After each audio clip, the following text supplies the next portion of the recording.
posted by user pesfi678. The man on my patio. Warning, long post, but I recommend you to read it all. Okay. So this happened when I was around 9 years old, 25 now, and it's something I will never forget. It gives me goosebumps to this day. I live in a terraced house, 4 houses combined, and my neighbors and I each have our own little patio. There's a small road 10 meters from my yard where people do their Sunday walks and so on.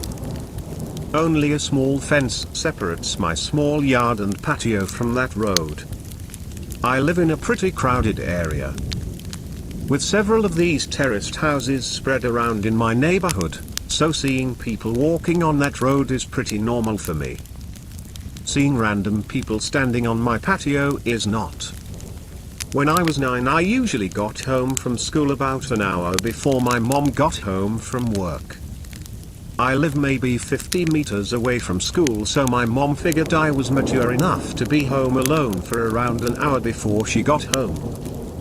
This one day I got home from school. I did the usual thing, which was to make sure I locked the front door, and double-checked that the back door leading to the patio was also locked. I was 9. Being alone was a little scary, even though it was in the middle of the day and only for 1 hour. I then rushed to my room upstairs to play as much PlayStation as possible before my mom came home and made me do homework. While playing, I heard this noise coming from outside my window. My room was located 1 floor over the patio, with a view to the road I told you about before. It was kinda like the sound of a cat. But my cat had been missing for over 3 months. Help sparked, and I thought, OMG, did he finally come back? I ran downstairs to check if it was my cat, but the sight that met me gives me goosebumps just writing this. There was a guy standing on my patio. A tall guy with black hair covering half of his eyes, making him look like a male version of the Ring women or something. I could hear him making high-pitched sounds, almost like a cat meowing.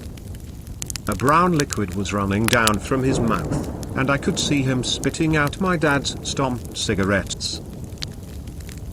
He was actually eating from the ashtray. I was frozen observing this. Eventually snapped out of it and screamed so loud that the man must have heard it. He didn't react. He kept on eating from the ashtray. I ran upstairs to my room, locked the door and called my mom, who then called the cops. I've never been more terrified in my life, laying in bed under my sheets, shivering with fear, as I hear these creepy high-pitched noises from the guy eating cigarette stomps from the ashtray on my patio. I kinda blacked out for a moment, because the next thing I remember is the police arriving on the road by my yard. I hear them talking to the guy, saying stuff like, "What are you doing? Get over here or we will come down and arrest you," and so on. He didn't respond, but the high-pitched sounds was more frequent and louder. I decided to look through the window, feeling safe now that the cops were here. I could see 2 police officers standing by my fence, 1 man and a woman. I did not see the creepy man, however, because he was standing directly 1 story under me and my field of view. The police jumped the fence, and I remember hearing the creepy guy screaming louder than anything I've ever heard before. He charged the female police officer with full force, and he fucking knocked her out cold. The male officer then immediately tased the guy, leaving him shaking on the ground, screaming still. The policeman struggled to keep him on the ground while putting handcuffs on him, but eventually made it. After a while he managed to wake up the female police officer, who seemed to be badly hurt. He called for backup and an ambulance, and then he sees me standing in the window above him. The expression on my face must have been something else, because he just looked at me and said, "I sure as hell hope you didn't see all that." I started to cry. By this time neighbors started to arrive, wondering what the hell was going on. One of my neighbors, an elderly woman, made me come down and she took care of me until my mum came back home. The police took the creepy guy with them in the car and left. Before they left, they promised to come back and talk to us about what had happened. This is where the story takes an unexpected turn. The male police officer came back later that night and sat down with me and my mum to talk. He explained that the guy on my patio was actually diagnosed with severe autism. He had escaped a facility where mentally challenged people lived, located around 5 kilometers from where I live.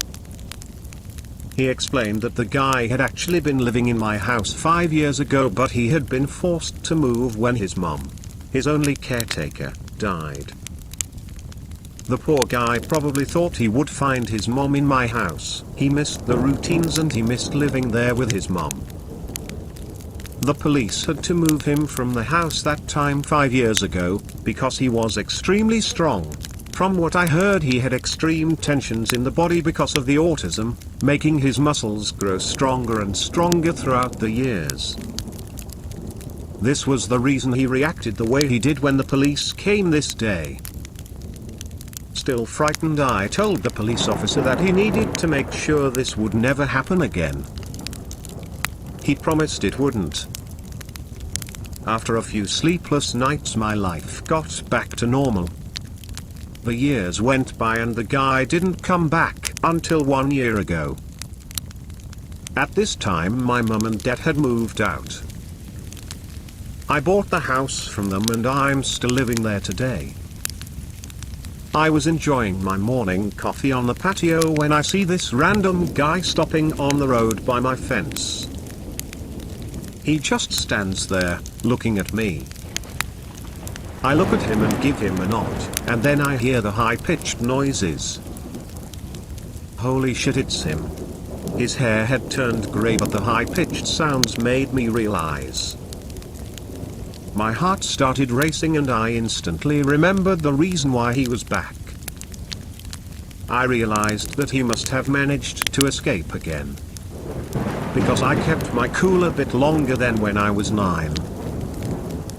I started to realize how sorry I felt for the guy. 16 years later and he was back to look for his mom. I decided to carefully ask him if he wanted to come down to the patio. He instantly jumped the fence. I started to think he would knock me out like he did to that police officer. He didn't. He smiled. He looked at me and smiled. I offered him to sit down.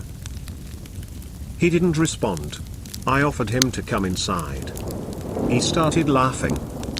We went inside. His face lit up, pure joy. He was home.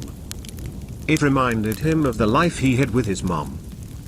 It almost made me tear up. All of a sudden he sat down in my couch, turned on my TV and switched directly to the cartoons. I observed him for a while. He was just completely focused on the cartoons. I just wanted him to enjoy the moment, so I didn't say anything to him. I realized I had to call the facility to let them know. The caretakers arrived 10 minutes later. After a lot of convincing, he got back up, crying, and they went back to the facility. I called the facility 2 days later. We made a deal. His name is Tom. And I now consider Tom my friend. Every Sunday from the day he returned, Tom and his caretakers visit me to watch cartoons. They say it's the highlight of his week. It makes my heart warm. Now, for several years my thoughts were let's not meet, guy on my patio eating from the ashtray. Now my thoughts are let's meet every Sunday to watch cartoons. My friend Tom.